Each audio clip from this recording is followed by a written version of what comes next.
Hi, A G എന്താണ് നമ്മൾ കഴിഞ്ഞ വീഡിയോയിൽ പറഞ്ഞു അല്ലേ? മനുഷ്യനെ പോലെ ചിന്തിക്കാൻ പറ്റുന്ന ടെക്നോളജിയാണ് എ ജി അഥവാ ആർട്ടിഫിഷ്യൽ ജനറൽ ഇൻ്റലിജൻസ് എന്ന് പറയുന്നത്. അടുത്തൊരു ടെക്നോളജിയെ കുറിച്ച് നമുക്ക് സംസാരിക്കാം. അതായത് ASI എന്ന് പറയും, ആർട്ടിഫിഷ്യൽ സൂപ്പർ ഇൻ്റലിജൻസ് എന്ന് പറയുന്നത്. എ ജി എന്ന് പറയുമ്പോൾ മനുഷ്യനെ പോലെയാണെങ്കിൽ അതിൻ്റെ ബെറ്റർ വെർഷനാണ് നമ്മുടെ ASI എന്ന് പറയുന്നത്. അതായത് മനുഷ്യനേക്കാൾ കൂടുതൽ ചിന്തിക്കാൻ പറ്റുന്ന ടെക്നോളജിയാണ് നമ്മുടെ ASI എന്ന് പറയുന്നത്. അതായത് മനുഷ്യന് ബുദ്ധിപരമായിട്ട് ചെയ്യാൻ പറ്റുന്ന പഠിക്കുക, ചിന്തിക്കുക, ഡിസിഷൻ മേക്കിംഗ്, പ്രോബ്ലം സോൾവിങ്, അപ്പോൾ ഇതൊക്കെ മനുഷ്യനേക്കാൾ നല്ല രീതിയിലും നല്ല കൃത്യതയിലൊക്കെ ചെയ്യാൻ പറ്റുന്ന നമ്മുടെ ടെക്നോളജിയാണ് ASI എന്ന് പറയുന്നത്.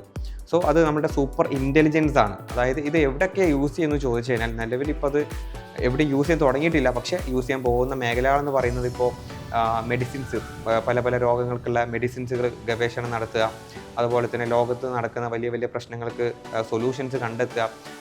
അതായത് മനുഷ്യനേക്കാൾ നല്ല തന്ത്രങ്ങൾ മെനയുന്ന ഒരു ടെക്നോളജിയാണ് നമ്മുടെ ASI അഥവാ ആർട്ടിഫിഷ്യൽ സൂപ്പർ ഇൻ്റലിജൻസ് എന്ന് പറയുന്നത്.